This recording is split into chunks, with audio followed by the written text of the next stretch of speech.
Hello, hello, everybody.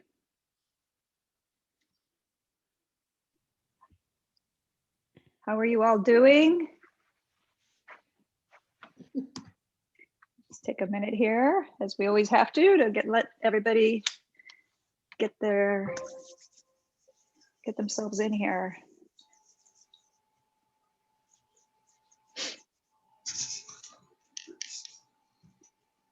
All right.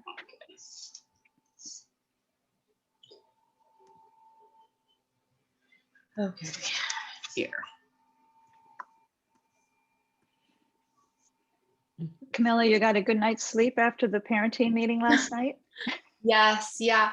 I think it was the first one that didn't go over time, which I was kind of relieved at, but yeah, it was great. Yeah. Oh. All right, I think we can get started. Welcome, everybody. Those of you, I think, I see most familiar faces here, but I'm Camille. I work with Camilla and Maisel, who is on this call as well, here at Nido Marketing. And every other week, we're sort of tackling a topic that we're hoping will be helpful for you, and just to kind of have a conversation more than anything. And today we're going to talk about recruiting and hiring. If you have any questions that come up, just go ahead and unmute yourself and chime in. If you'd rather, put it in the chat, feel free to do that as well. And I guess we can get started. Does anybody have anything before we get started? Okay.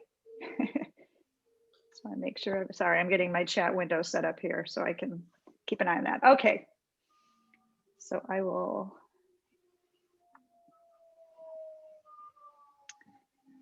Can you guys see that?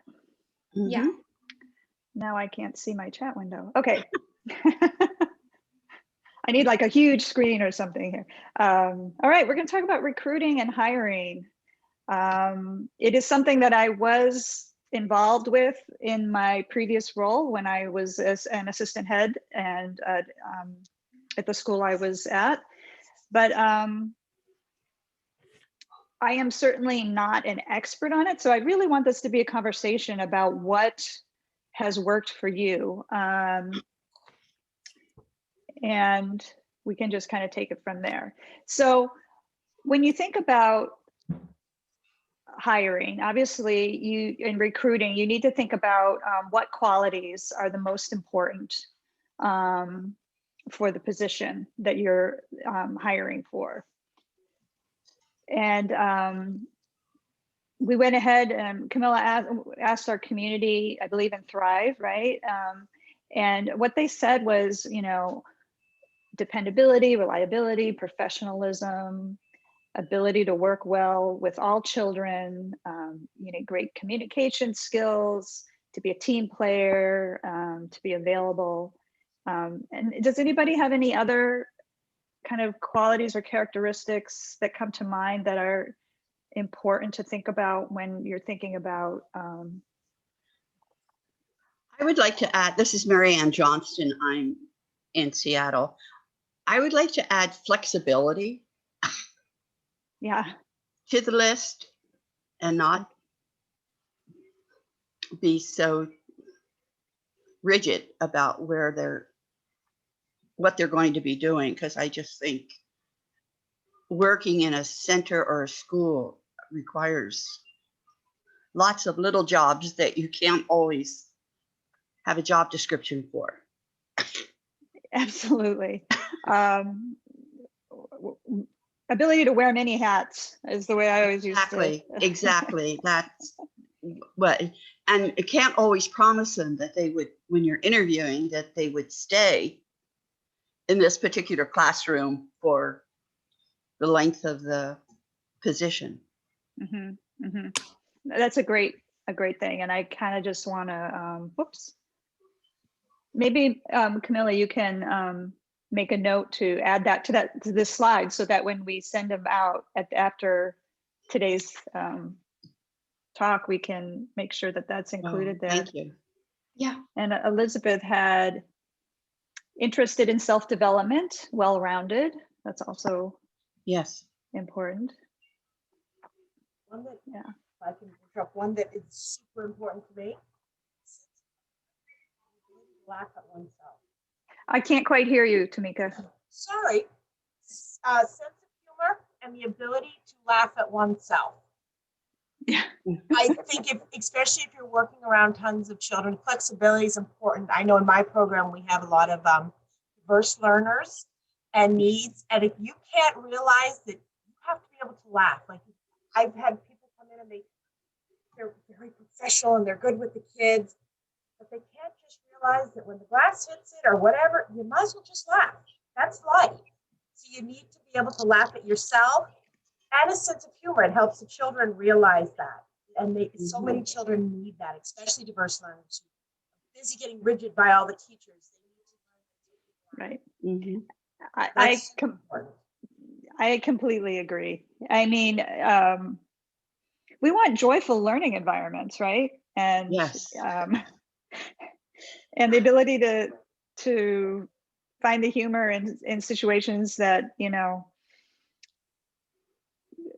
is important. And so that these are the qualities that when you're interviewing, you have to kind of, and they're hard to interview for, right? I mean, you can't say, do you have a sense of humor? I mean, no one would say no. But these are things that really you want to, in the process of doing the interviewing, you want to try to glean that from, you know, who this person is that you're talking with. So those are all great qualities. Add some things too. I'm jumping in a few minutes late. Sure, Lenny. Yeah, so one thing I think just alignment and mission and philosophy and approach to children, if that hasn't been said already, sorry, and some other folks may have said it. I think also the ability to be flexible and kind of just like the way you observe, like as a teacher, they observe children, and if things aren't working, they can course correct and change the environment and whatever. So in a sense for themselves too, if an administrator is coming in or to observe, or if they themselves can't figure out a solution to something, that they can be flexible and course correct and reach out to resources. That's something. And I find that because our interpretation of Montessori might not be so aligned with like AMI per se, that like certain teacher trainer folks that have gone through the AMI system, like they wouldn't be that happy at our school. And that's something like that I think about. It's just alignment, even just like interpretation of Montessori. Yeah. Yeah. That's always challenging, the different schools of training that they come from. There needs to be a way to meld that. Right. There's that, and there's also the individual themselves too, right? Because someone may have gone through AMI training, but they might just be a little bit more of an easygoing person and be willing to adapt than someone else. So my experience has been the Montessori teachers become very protective of their level of their process that they learned under, that it's really hard for them to switch or to modify what they've learned, even though everything is all equal, but it's a different color horse. And it just causes some tension. Yeah. Yeah. Any other? Yeah, I have one. One that I've been kind of running into is the ability to delegate as a guide with their assistant, and for assistants, the ability to take direction and understanding the pairing that happens within a classroom. So somebody can be a really successful assistant in one dynamic and then really struggle in another one. And so that's where I think the flexibility comes in, but to have the guides really be able to delegate and be a coach for their assistants is something that I've really started to hone in on. And thinking no. about, I think as administrators, like thinking about those pairings, like where the strengths are and the areas of growth and how folks align, and then doing a lot of work in the beginning of the year for the partners to think about when they do have those issues and what are the kind of buttons that they get pushed, and how do they push back when they're unhappy, and how that works through. Yeah, it's super hard work. Yes. Anybody else? I would add, it's Mary Lou. It's teachers develop. And so, there's a lot there that I absolutely agree with everything you're saying. But I think one of the key things is the ability to be coached, so that if they come into a school, you want someone who's open, that area of professional development, someone said, to receive constructive advice, constructive criticism, if you will, and to understand the mission of your school, the culture, if you will, of your school. And so they need to be able to embrace it. But what I've discovered over the years is that you can take a young teacher and recognize it maybe in their first year or first 2 or 3 years, they're going to be very enthusiastic typically, but they might not have a lot of skills with regards to helping parents solve difficult problems in their children. So I think that what we have to recognize is that a training doesn't cover all of this. And so they've got to be able to be willing, I think, to come into a school and want to grow. And I think this has been said, but I just wanted to elaborate on that a little bit. Mhm. Very important, right? Weird one that may just be our area. But the last year and a half, 2 years, I'm finding young, or sometimes not so young, but newly trained Montessori teachers that are coming out with the conceived notion that they know it all better than the I teacher. can't hear her. Yeah. I don't know how to make my microphone louder. I'm sorry, I'll speak louder. I am finding that the young teachers coming out in the last, and not so young teachers in the last year and a half, 2 years, come out with the feeling that they know it all, and that the teachers that are in the classroom are too old and need to just step aside so that they can take over, and that are kind of perplexed when that is not the correct way to go about it. And it doesn't seem like we've asked, and I've talked to a couple of directors in our area that are finding the exact same thing, that this newer generation coming out feel like they know it all and should be at the top. And it's a new feeling. I've been in the field for 42 years, and I've been hiring and directing for over 20, and I've never seen it quite as bad as this newer, younger crop that's coming up. Well, I got my training, so I want to be making the top echelon, and other teachers need to bow to me. I really haven't done any more than a year of internship. I'm not really sure what you think. And this seems to be, and like I said, I thought it was kind of something happening here, but I've talked to local directors, and we're all seeing it. So that's kind of an interesting thing that I'm not sure. That's why this interests me, because I need to hire some new. Anybody got any hints? I've seen that, and it's a lack of humility. That at least that's great summation, but I know what you're saying. And the teachers who've been around longer had a great dose of humility instilled in them. We're learning from the children, and so they have to recognize that. I come from an HR background, so not Montessorian at all. So, one of my goals is to really understand where HR and Montessori connect. But in a lot of my HR training, there's a lot of discussion about what a multi-generational workforce looks like and how to bridge the gaps between the values and ideals that existed previously and the ones that are coming up. And so without labeling them as good or bad, I think looking at them as different and understanding what value systems their behaviors represent and how to best utilize and motivate with those perspectives, with some kind redirection and coaching.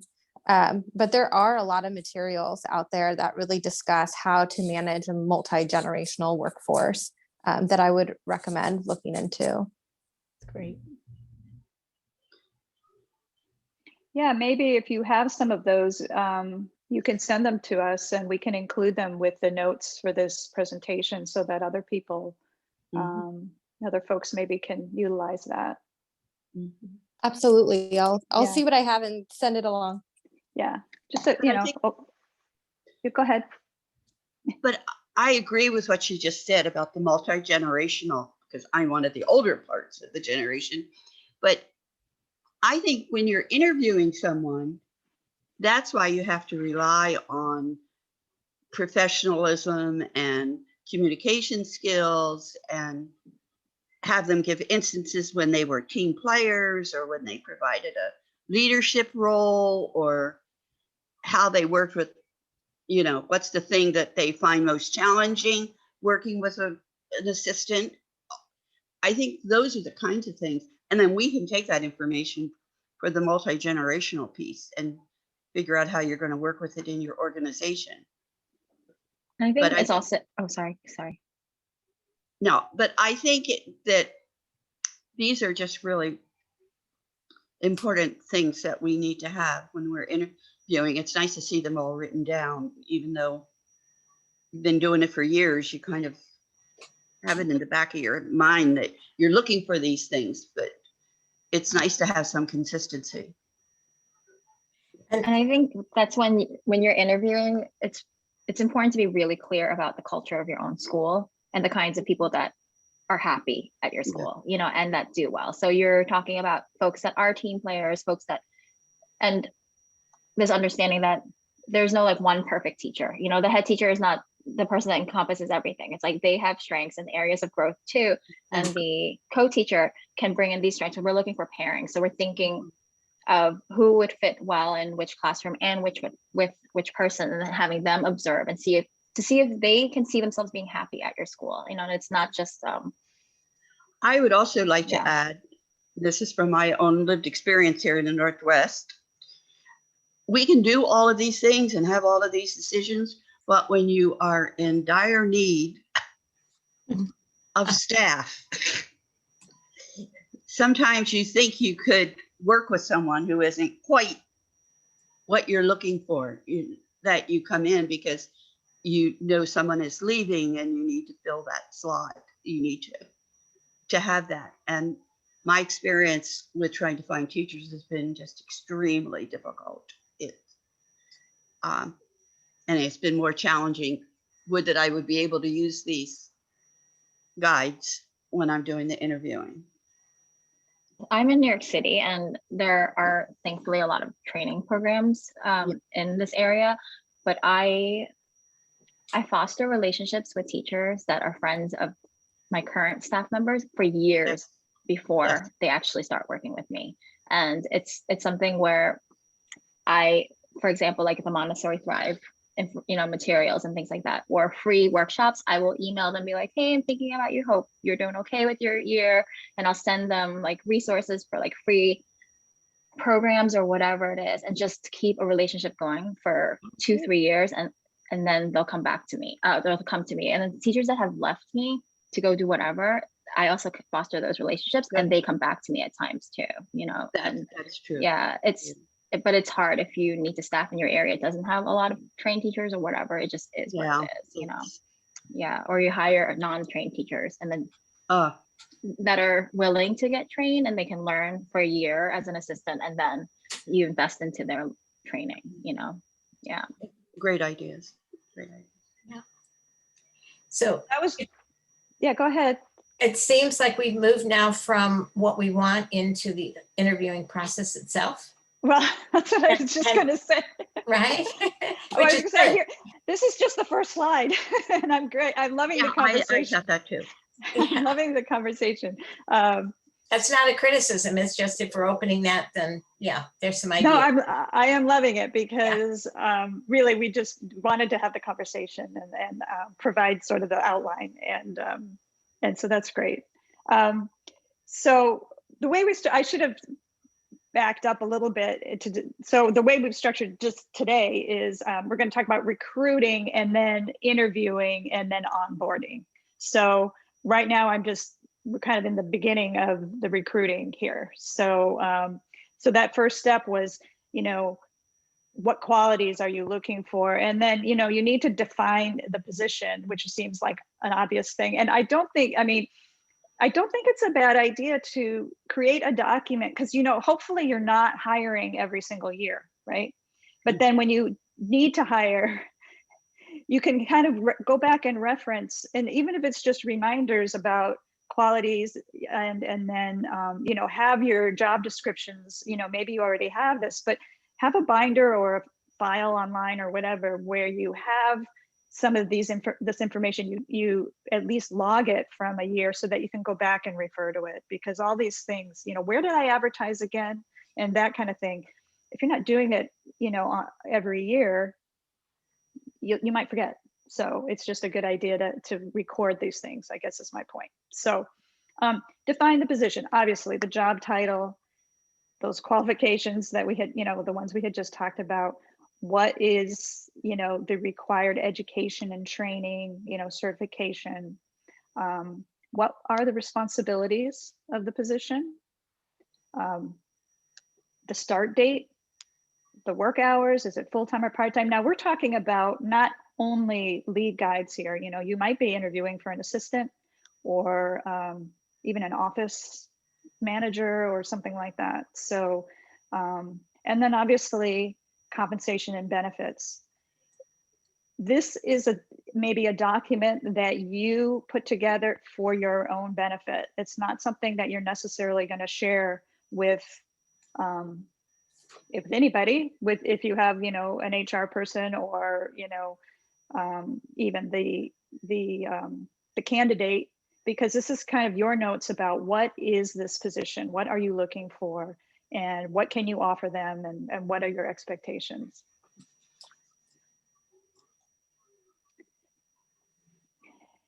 And this gets to what Lana was saying too. You need to think about defining, it's probably already defined, but describing your school and culture. So, because any prospective employee is going to want to know more about your school. So take a moment to kind of sit down and think about and write it down. Your culture. Do you have a specific social mission that your school is passionate about? And then some of the nuts and bolts things. Are you a nonprofit or are you a for-profit? What is your governance structure? What is your enrollment? What programs do you have? Describe, what is it about makes your school's location unique? What are the benefits of living in your area? And the reason for that is, if you're recruiting candidates from all over, you need to make your position very appealing. Why would someone want to move to your area to work at your school? What are the benefits of living there? But in the same vein, what's special about your school? What's the outdoor environment like? These are the kinds of things that, if you can sit and write these down, then it's going to help you write that job posting, write that ad. So now that you've got your job description clear and the kind of school and culture clear, now you need to sit down and craft the job posting, wordsmith it, because that's important. Be very clear and specific about the title, the qualifications, the requirements, the benefits, and the start date. Be concise. I know I ran up against this. Many job posting sites charge by the word or the line. So you need to, depending on your budget, but I mean, if you're posting several ads, you don't want to be spending hundreds and thousands of dollars on ads. So try to say what you need to say in with an economy of words.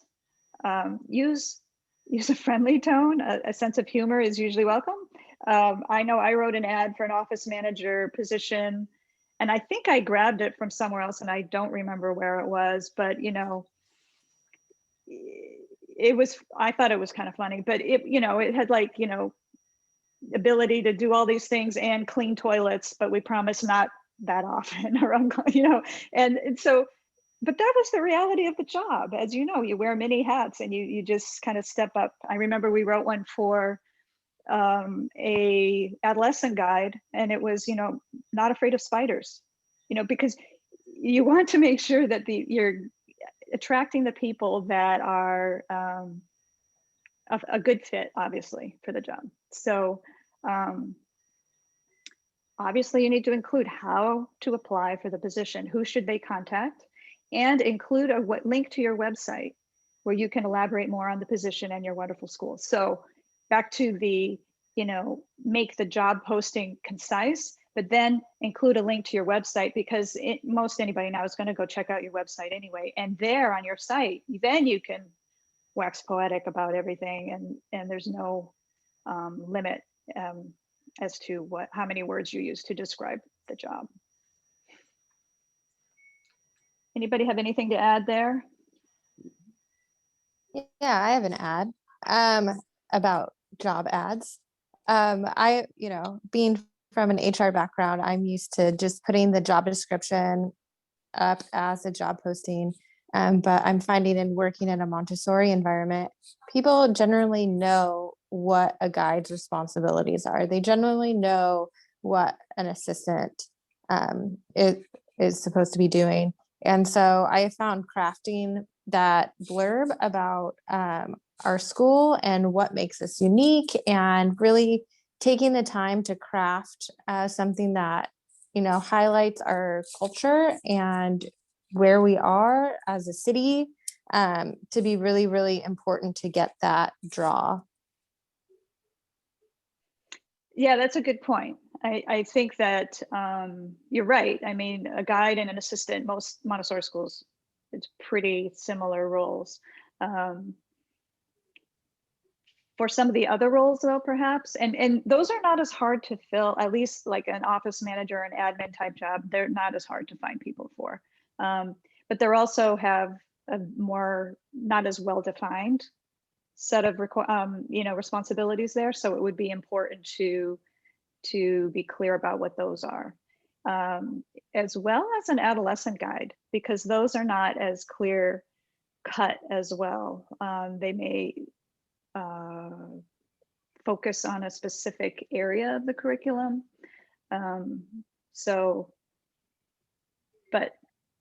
But you're absolutely right in terms of, especially for the, elementary and younger age groups, I think. So, oops.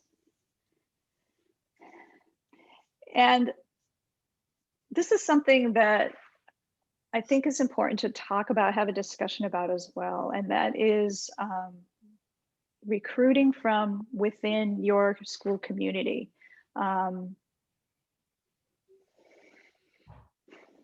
I know this is something that we did with reasonable success. I'll put it that way.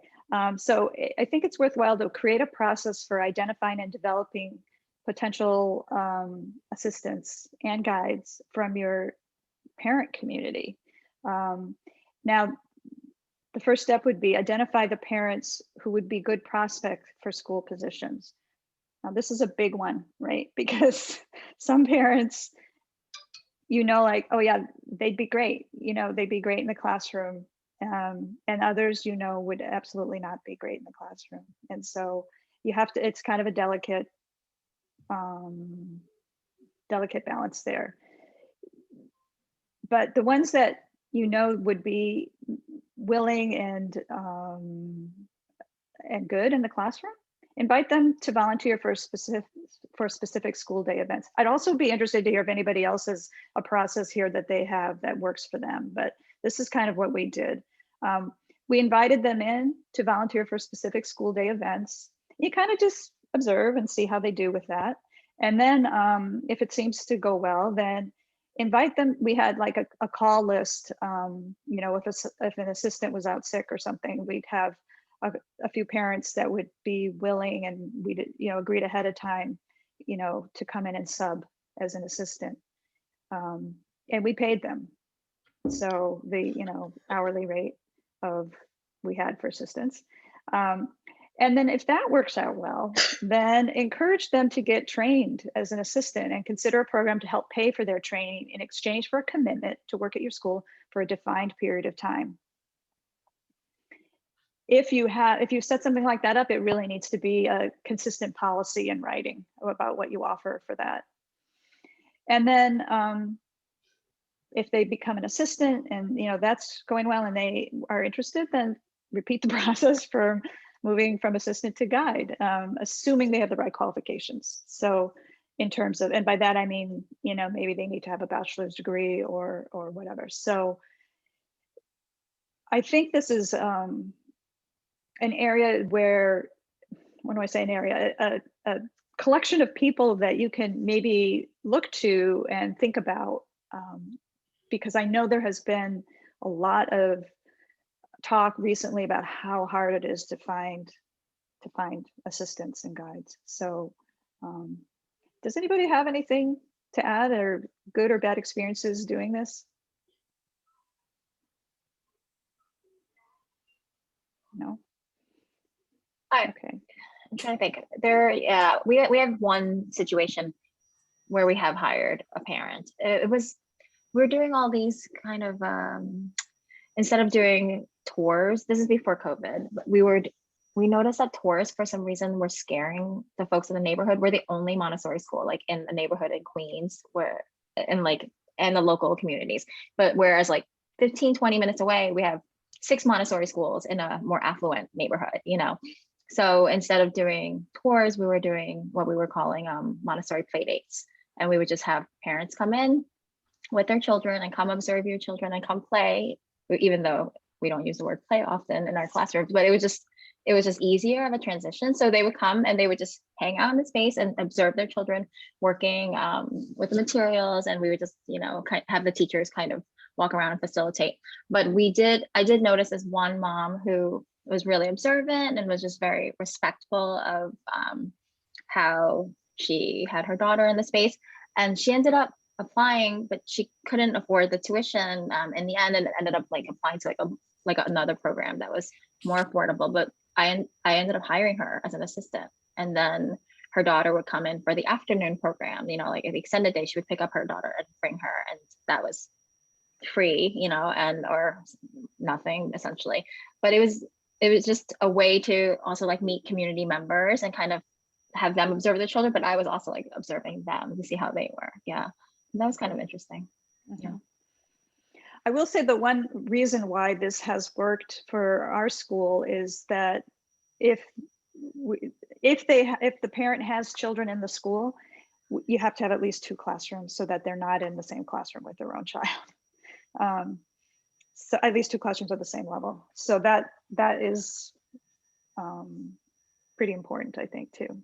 So I would just add that I'm glad you said this is a bit delicate, because I've not had as much success here as you have, in that I think it's really important that the parents, if you do this, if you have them coming in as assistants or so on, that they understand the confidentiality of all the children. And every teacher is going to have a slightly different approach to going outside and how they discipline, and on and on and on. And unfortunately, I've been bitten, or I was when I was running a school, where I had a parent come in and she really was not intently interested in becoming a guide, but she wanted to be near her child and see what was going on. And that's where you don't always see that in an interview process. And so I found myself recruiting from without, meaning outside more than from within. And by that, I mean looking at local universities and so on, and really reaching out to their education departments, et cetera. Because I think it's delicate. I mean, I one year had that different person, and she was taking note of little things. Like, it came to my attention that she was talking about, well, so-and-so down the hall really believes in play, and the children are out a lot longer than that my child's teacher, that kind of thing. And that's just not fair. It's really not fair to the teachers and not fair to the children. And it became a difficult conversation for me. in the sense of saying, you know, it's an honor to be in that class community, and we're not here to compare. And of course, she ended up leaving all upset. But anyhow, it sounds like you've had more success with that, and that's great. But it's something that I was very, very careful with. Mhm. So I waited until their children were no longer there, if you want to be honest. And so we did have one parent, and she came in and she still goes to the school. And I would never have guessed, this is the interesting part. I would never have guessed that she would have been quite as successful because her own children didn't complete the program. But she became genuinely interested in Montessori and went to the assistance training course at the Montessori Training Center Northeast, and she's now a permanent assistant. So there you have it. It's a hard one to judge, I think. Yeah. I think you're right. It really is delicate because, you know, there might be a parent who's really enthusiastic and want to be in the classroom, but not for the right reasons. And then, so how do you, and then you might say, well, why is this parent able to be in there and I'm not going to be able to be in there? And so it's tricky to navigate for sure. The other thing I will say is I know we had a policy even for parents who were any parents that accompanied children on going outs or field trips or anything like that. We had a whole confidentiality agreement that they had to sign, and it was really about what you can't talk about children outside of your role here. In other words, it's privacy about what's going on going outs or in the classroom or whatever. You have to honor that. So I think we tried pretty hard to train even the parents who were not, we weren't trying to recruit them, but if they were just accompanying children outside of the school, that they needed to respect that. Let me just check the chat here. Oh, okay. Okay. I don't know, Camilla, if you want to talk about this one. This is another one that you, I think she polled. Yeah. Yeah, sure. I basically asked a bunch of questions about recruiting and several Montessori leadership groups to kind of get feelers. Because I always think we get the best ideas from people who are out there actively and who are in the hiring process. And this is just a mixture of kind of what they said. I'd love to hear your input as well, but they had some great ideas. So again, this kind of goes hand in hand with what Camille just explained about the parent community, sending emails to your parent community about openings. And sometimes it's not the parents that come to you. Maybe you want to be selective about who you send it to, but they might actually be able to refer someone who has an interest in working with children. So that's also a great idea. And it's a free idea. You don't have to pay for a placement. Obviously using job advertising websites such as LinkedIn, ZipRecruiter, Indeed. LinkedIn seems to be a really great kind of social platform. It doesn't have, it's not just job listings. You can actually connect with people. So it's a great way to find people who have certain training or certain qualifications, because that would be listed under their profile. Think of it as like, in a way, it's like they fill out a profile like you would on a dating site, where they kind of put their qualifications so you can actually see or go actively out and look rather than just wait for people to come to you. So it's a bit more interactive, and it's great for finding young people who are maybe in AMI or AMS training, who would be looking for a position that's going to open up, or who are currently at university. This one I thought was great. Kind of get together with other Montessori schools in your area and kind of just create a job fair for new talent. It doesn't have to be Montessori schools, but just people who maybe have an interest in childhood careers, childhood education careers. There's also several online forums where you can advertise job openings for free. And then, of course, local training programs are great. And this one I really liked. Reach out to graduates, because many students who once attended your Montessori, and these, like the ones that kind of have stuck through, have maybe come back to volunteer. Those are students that may want to be in Montessori for life. So definitely consider them in your pool of people that you consider interviewing.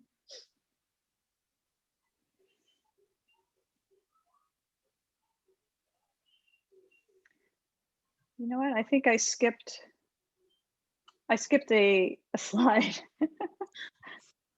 I thought that was funny that we were doing that one, but I'll go back to this one. Sorry about that.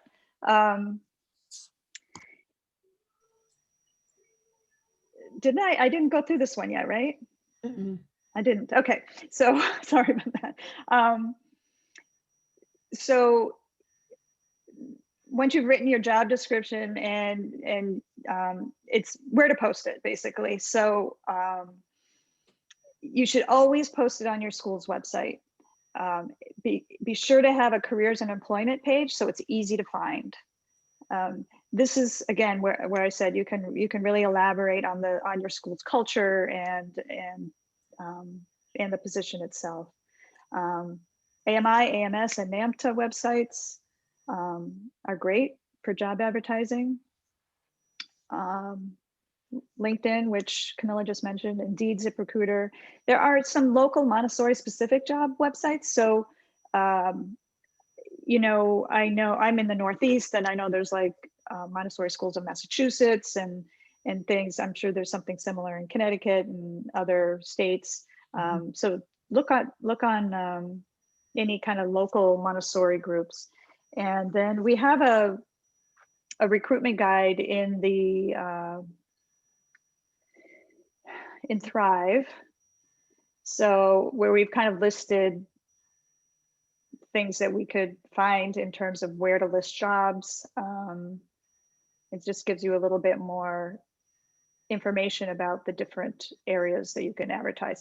One thing that we haven't done is Nido marketing. I mean, we are in the business of marketing. We're in the business of marketing Montessori schools, but what we haven't really done is marketed Montessori jobs.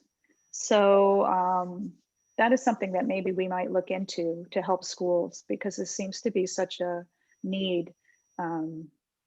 But you know, Facebook ads, Google ads, they work great for Montessori schools. Why wouldn't they work good for jobs as well? Okay, sorry about that. I got out of order.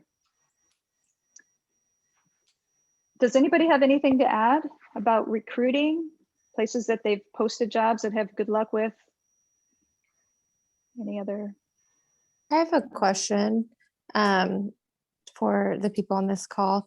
I am in Portland, and so we are very close to Montessori Northwest. And so we have a pretty consistent need for subs. And so I was, exploring the idea of getting connected with them to have a clear channel for recent graduates to start subbing in our community. And I was wondering if anybody else has experience of working with a local training center and providing that kind of funnel into employment. I have with the Montessori Training Center Northeast, and it's, well, pre-pandemic, it was very easy and very good. And so I would recommend it actually when things open up again and you're able to do that. It's at least at the Montessori Training Center Northeast been a very good resource for the schools.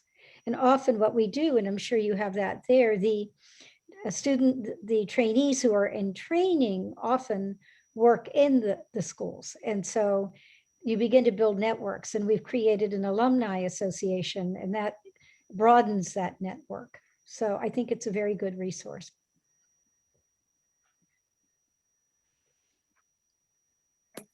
That's how I was hired for my first job. There you go. I was in my Ohio Montessori Training Institute and went and did my observation time, and they said, join us. It was great. I'm gonna close my eyes. That's great. And that was something that I meant to put on that slide about connecting with training centers. That's kind of an obvious place to find newly trained teachers, right? So. All right, do you want to share your screen, or should I just move along for you? What do you think? You're muted.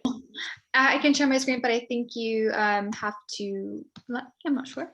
But yeah, I could. Yeah. There you go, I got it.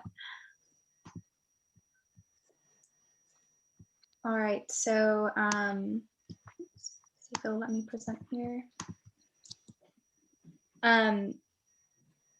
So I'm going to be talking about interviewing, but of course I want to hear what everybody else has to say in their experiences with interviewing. But basically, this goes back to kind of what Camille was speaking of earlier, is really it's so important to have a good job description and ad, because that kind of lays out the expectations for what the interview will be like, because the person is going to review that information in preparation to the interview. Here, I want to go over a document I included in this presentation that kind of shows kind of a job description versus a job advertisement. And we talked about this earlier. And the job description, of course, is always good to have kind of in your binder, like Camille was mentioning earlier. And you can edit that every year or go in and add things. And this is really what you want to have that's very detailed. You want to lay out all the expectations. It can be quite lengthy. You know, don't be afraid to hold back and add everything and use verbiage that's a little bit loose where applicable. You know, you want that flexibility to be reflected in the description, because there's always people who are like, oh, you know, that wasn't in the job description, so why are you asking me to do that? There are those rigid people. So you want to make sure that your job description kind of, you know, it says there might be other tasks required, or things like that. Use that verbiage. So as you can see, this is quite lengthy, and you'll have access to it because this presentation will be saved. And it goes into detail about the work environment, physical demands that the job entails, because oftentimes, you know, you're squatting, you're lifting things up, you might be rearranging the classroom. Those things are important to mention again. And then your job advertisement, this is what you're sharing on those websites where they charge per word. It's so much shorter, but it goes into detail about the role itself, just kind of highlights the most important points. And then, of course, insert information about you, benefits, and how to apply. So it's a bit different. And during the interviewing process, you want to make sure that maybe you have this link to your website so that they can look at this and prepare, because this is what they're going to kind of be expecting leading up to the interview. So I think it's important to kind of know the difference there, and that'll be available to you after this this call.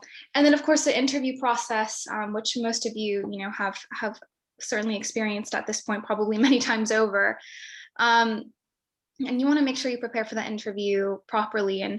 And something I think I was told this once, and it really resonated with me, is that when you're interviewing somebody, they're also interviewing you. It kind of goes both ways. They're getting a feel for your school culture, what your expectations are. So you need to be well prepared in that aspect as well. Really review their resume, because that's what, that you can't interview everyone necessarily. Kind of go through it and make sure that they look good on paper, and then kind of figure out what questions you want to ask to get those feelers out for those qualities that we discussed, because sometimes people are, looking up job interview questions online, and it seems that for people who are applying, it's the same questions over and over again with every school they've interviewed with. So get those feelers out there as to what their personality is like. So make sure you have questions that will allow you to kind of reflect on what their personalities are, what their interests are outside of work as well, because that's very defining into what kind of employee they might be. And again, be sure the candidate is clear about the location and time of the interview. Confirm that all of the key decision makers are available to participate in the interview, and be sure that you have a comfortable environment to conduct the interview, and maybe let them kind of an environment that really reflects your school. So is there a calm area to conduct the interview? And then the interview itself, ask the candidate to describe their background, of course, their educational experience. Maybe they have gone to Montessori themselves. Ask a candidate why they're interested in the position.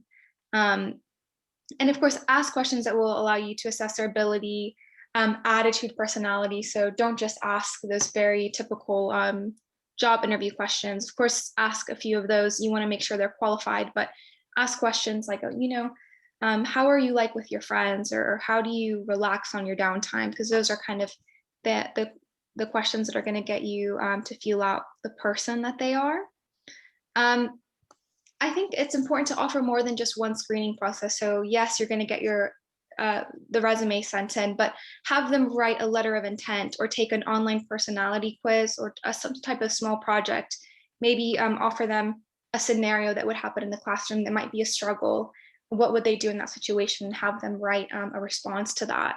Or maybe you have a conflict with an employee in this fake scenario, and you can kind of ask them to write, how would you go about resolving this problem? And that kind of gives you an insight as to how they think, how they approach situations. Would that be a good fit in your working environment? It really allows you to kind of take a deeper look into how they would approach difficult situations, which surely there'll be many when you work at a school. You have to be ready and flexible, and be prepared to answer their questions. At the end of the interview as well, you should be ready to provide the next steps and closure, and follow up with them quickly as well. I also reached out to the community. We have a forum on the Montessori Thrive website, which is great. And it's a great place where you can ask questions, and it's only amongst Montessori administrators, so there's no risk of parents seeing it. It's a great place to just exchange professional opinions and advice.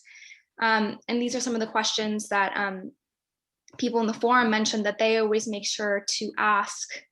I think this kind of goes in hand with trying to find people who are aligned with your mission. So why did you choose Montessori instead of, just working at a different type of a child daycare, or even a traditional schooling environment?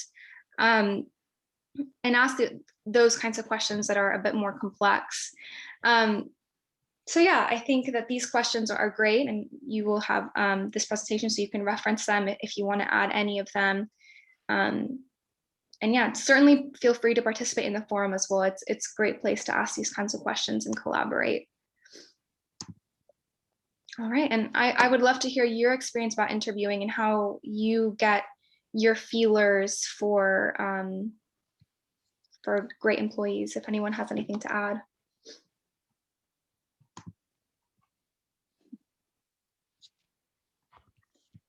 Nope. Before we move on, feel free to drop any additional comments about interviewing in the comments, but we're going to move on to onboarding. And I think that this, I'm glad we have someone who is trained in HR, because I think that the onboarding process is sometimes the part that's missed in a school, or that's overlooked, or sometimes we're in such dire need for assistants or guides that we kind of just, once we have them in that position, we kind of just have to let go and let them do their thing, but they get lost in the process. And onboarding is so important. And if you have a concise plan for onboarding that you can kind of stick to, it might help with transitioning new guides into your environment. So in the first few weeks of working, a new employee is testing their own limits in that position. This is why onboarding is so important. It's vital to make sure that your new hires feel supported in the beginning. It's like laying down a strong foundation. Developing a good onboarding process is going to help by focusing on your expectations as well as a new hire's expectations. So if they see that their expectations that were so focused on in the interview process aren't really being enforced in the first few weeks of work, that's when they get lost in the process. They might kind of test their limits as to what they can get away with. Who knows how they're going to structure their day, what things are actually important to the school versus not. They're getting those feelers out there and understanding how day-to-day life works. So if you make sure you stay on top of the onboarding process and help them integrate into your school better, they're going to be more adapted in the end. So it's great to kind of focus in this first few weeks, because they're very important. So now that you hired someone, you shook a hand, you handed their contract, they signed it, and it's time to roll out that onboarding plan right away. So, have that new hire document checklist. Oftentimes it can be so stressful to have a new hire kind of hand in all their documents on time, or they might take a while to kind of accumulate. Make sure you just have a checklist for them saying, we need a background check, we need a driver's license, we need a passport, and make sure you have it all written down for them so it's very clear. Another one that's great that a lot of jobs are doing now, I'm not so sure about in schools, but I love this idea to kind of have your employee fill out a goal setting document. And this is especially important if you are looking for someone to maybe move from an assistant to a guide and move up the ladder. And you can revisit this document during your evaluation. So, what is your goal in this position? What do you wish to learn? And have them write it out and visualize it and revisit that so that you can kind of make sure, do you feel like you're getting a lot out of this job? Do you feel like we're doing a good job in training you?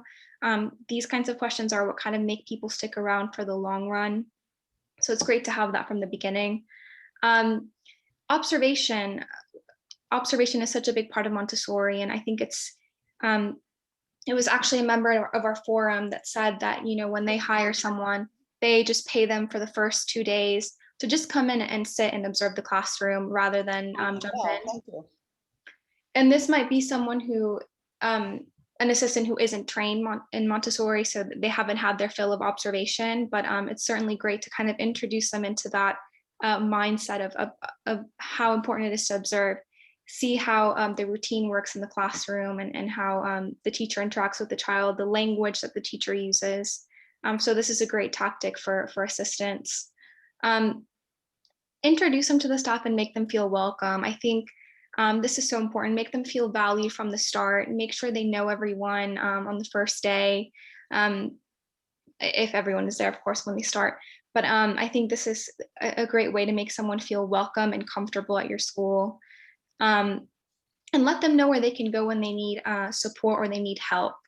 Make sure that they have a designated person where maybe it's you or maybe it's their lead teacher that they can go and have a conversation about what they're struggling with, and check in with them occasionally to make sure that they feel supported at their job. And walk them through the employee handbook, give them a proper orientation of what's expected so that you don't leave gaps in what's expected of them in this role and moving forward.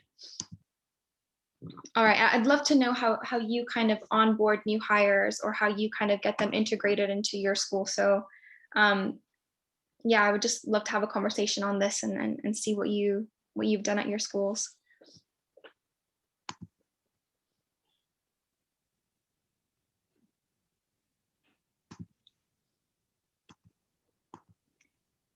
Do any of you have like a written onboarding process, something that's written down? We have one at the school. We go through a checklist. I have it quite detailed of what we're supposed to do, the steps that we do, like what needs to be filled out. So they get a copy sent home of what I need. And we do usually a 3-step interview process. So I first meet with people, and when I think that they might be a good fit, I have put them in classrooms and have them meet the staff, because that's always a key for us. I have staff that have been with me for 15 years. I have a staff member who's been with me for 30. Those are the I want them to meet and see. So we have that as a second interview, and that's kind of like hang out, see how things are going. And then the third interview is kind of going, if they look like it's somebody I want to hire, then we go over all the paperwork and we sit down and do that. And then I have a checklist that they get home, what they need, and what I want. So we know when everybody has everything they need to do. That sounds good. Does everybody have a staff handbook? Yeah. Yeah. Okay. If you don't, we have a few on Thrive. If you want to like a base one to go off of, you can of course make edits. If you don't have one, there's I think there's 2 or 3 available on Thrive, if I'm not mistaken. Mm-hmm. Mm-hmm. Okay. All right. Before we we finish up, I wanted to share an exciting project that we're doing amongst Thrive and Nido Marketing as well, because when we started Thrive, we made a commitment and said that 10% of all the proceeds that we made off of Thrive would go to raising awareness about Montessori, just out there in general, to get parents to familiarize themselves with what we're about, with the mission that Montessori serves. So we're actually going to fund a campaign to raise awareness for Montessori, and we'd love for people to get involved. All you need to do to get involved is we'd love to get maybe you or your guides, anyone who works at your school who's passionate about Montessori, to just film a short video of themselves saying Montessori is, and then they can finish that sentence. It can be one sentence or kind of a short paragraph as to what Montessori is to them. And we're going to make that into a montage and fund a campaign on Facebook, Instagram, and also on YouTube to kind of get people to understand what Montessori is and hear it from the voices of Montessorians who have been working in Montessori. So if you'd like to send in a clip, it'd be a huge help, because we're going to put it together at the end of May. And you can email me the clip to this email address, camilla.campuzano@nidomarketing.com. We're going to edit them and make them into a beautiful ad. But yeah, we'd love to share your stories. I think it'll be really nice for people to hear what Montessori is from people who are experiencing Montessori every day. So yeah, feel free to get involved and spread the word among your school to get your teachers involved and assistants as well, because the more voices we have on the montage, the better. Yeah, and I just wanted to say, it's not just teachers, it's parents, it's kids, anybody who wants to just finish that sentence, or what Montessori means to me, or what Montessori is. So, because we just want it to be the whole community of everybody who's Montessori has touched their lives. So Great.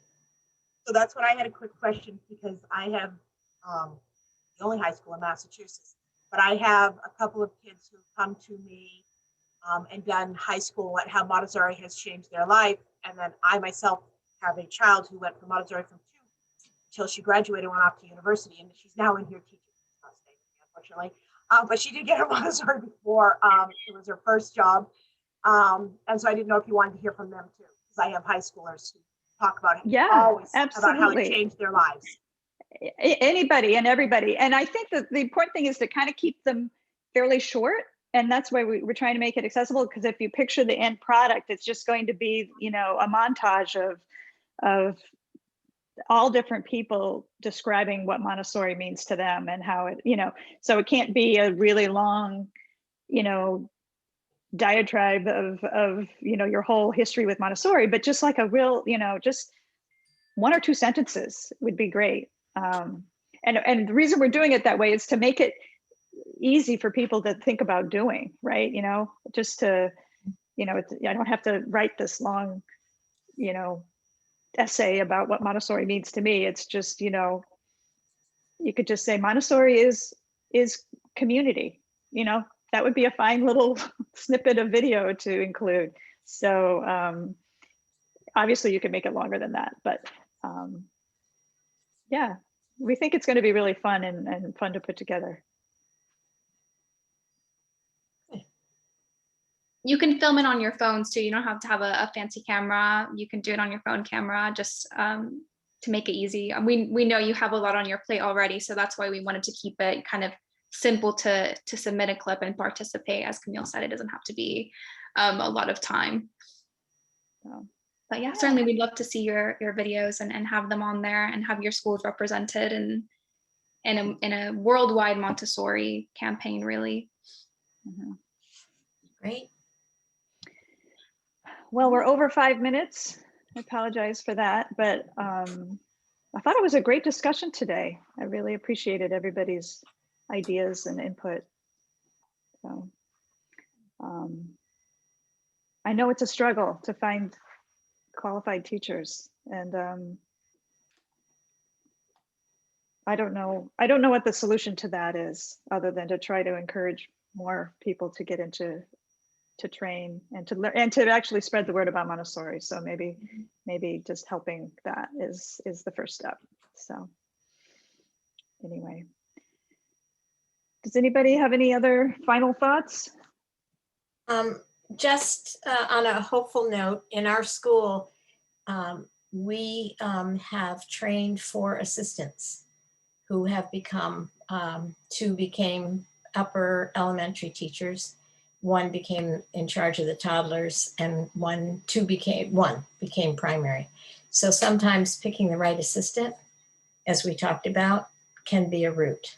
And they know the school, they love the school, they're committed to the school. They just need the training. So, and then we ask for a commitment, of 3 years. So that's just another avenue that has worked for us. Yeah, I would just add, when I was a young woman, I worked for the National Geographic and I was interviewed for a position. And I'll never forget the interview because the person interviewing me, his name was Hattie Carter. And she was very nice. She sat behind her desk, asked me a bunch of questions, tried to make me relaxed, got up and spilled her coffee. And I immediately got up and helped her mop it all up and everything. And we talked as we did it. She kept saying, "Oh, I'm so sorry. I'm so sorry." I later realized she did that on purpose. And so, and so it was interesting because I worked with her for a couple of years and I realized she was wanting to see my character, who I was. So I know this sounds silly. If I get to that second and third stage of an interview process, I very often serve something, coffee, tea, something to eat. And I'm always intrigued to watch to see, do they clean up after themselves? These are if they're a Montessori guide to be in my school and they get up and leave that on the table, it says a whole lot to me, to be perfectly honest. And so it sounds sneaky, but I learned that from Hattie, who shared with me later. I did that on purpose. She had it all over herself. And I thought, oh my goodness, I don't go to that extent. I don't spill anything. But I am looking, because one of the things we want to see is how they handle that situation. I also often take them, when I'm really down to the wire, to lunch or dinner. And I look to see how they treat servers. And it's very important to me. So again, I'm looking beyond the surface at what you normally would. And if I can't converse and enjoy them at dinner, that's not a good sign either. I mean, just in terms of their ability to communicate and to have a lively conversation. And if there's no sense of humor, it's off-putting to me. So these are the little things, not saying this is at all professional. If our HR person's in the room, she'd say how ridiculous, but actually I've been very successful with hiring people. And so those are things I add. I just wanted to share that with you. And I just want to say, my older daughter, who went to Montessori through 8th grade, her first job interview was for United Way. And after the interview, she got up and she pushed her chair in. And the woman who was interviewing her just looked at her and said, "I have never seen anybody do that." And she said, "Oh, well, I went to Montessori and we always pushed our chairs in." And she got the job. Well, or as they leave your office and the door slams, it's like, wow. So again, it depends on what you're looking for. But when I was hiring a business manager, one of the major things I wanted, having had a really rich of a business manager, was someone with a sense of humor and a love for children. Because what she was all about was just money, money, money, right? But she didn't have that side of her that fit in well to the culture of our schools. So I was glad you talked about, that is something to really look for in different people. To my way of thinking, everyone in a Montessori, my school, needed to have a certain, show a certain level of what I was hoping would be. They walked through the halls, they weren't shouting, or they were respectful. And if I didn't see that, I wouldn't hire them. I needed to see that in every individual, because we're a village, right? And so everybody plays a role. And I know we're over time, but this came up yesterday at the weekly meeting on systemic racism. And I think what you said, Mary Lou, about seeing how they treat waiters, because what we talked about was domination yesterday, and where and how it exists in our schools. Yep. you know, what is the pecking order? How do people treat other people? You know, and once you've hired them, it's a little harder to, you know, to train them in that, you know, in that area. So that's why I picked, you know, I really like that you do that. As I say, right when I'm about ready to do that is when I might take them to dinner. Mhm. And it's a longer process, but you learn a lot. And, you know, do they put their chair in, or do, you know, the whole 9 yards, but how they treat people in service is extremely important to me. So I just had to share that. Funny story at the Geographic. I learned a lot. Great. I'm glad you're not spilling coffee on all your candidates. I don't do that. I don't do that, but I certainly look to see, do they, yeah, I'm amazed at how many Montessori teachers trained will get up and leave their whatever cookies and teacups sitting there. And I think, wow, tells you something. Yeah. One more little point here. I didn't want to, I saw Elizabeth, health insurance. Maybe we should save this for another day, but are there any Montessori collectives that have joined together to offer this benefit of health insurance? Does anybody have anything to add there? Well, we do it in Connecticut through the independent schools. And so they have a coalition, the Nutmeg Group comes together. So when a Montessori school is accredited through an independent school, they get that. But I don't know if, I think that is a great question. Mm-hmm. It's a huge expense. Yeah. And getting more expensive, I'm told. Yeah. So maybe another a topic that we can you know, kind of collectively research and maybe talk more in detail on another day, because that's a big one. So can I interrupt it just for a second? AMI USA, I was just at a meeting yesterday, and they're going to offer next week, they're offering a webinar regarding healthcare and insurance, a group, kind of like what you're talking about, a collective of other schools. It came across my desk just the other day. If that helps anybody. great. Do you need to be an AMI school? I'm AMI trained, but my school is so small, it's not. We're not, I'm a member of AMI. And so that's how I get it, where our school is not affiliated or Recognized. Yeah, we're not, recognized. Thank you. I couldn't think of the R word. So yeah, we're not, but I belong to AMI, so I can do the refresher course. So yeah. So I think it's open to others as well. Yeah. Great. Thank you for that. Thank you. All right. We're over. So I think we'll wrap it up for today, but thank you very much. And send us your little short video clips. We'd love to see them. So, Thank you. Thank you. have a wonderful rest of your day. Thanks. Thanks. You too. Thank you. Bye-bye.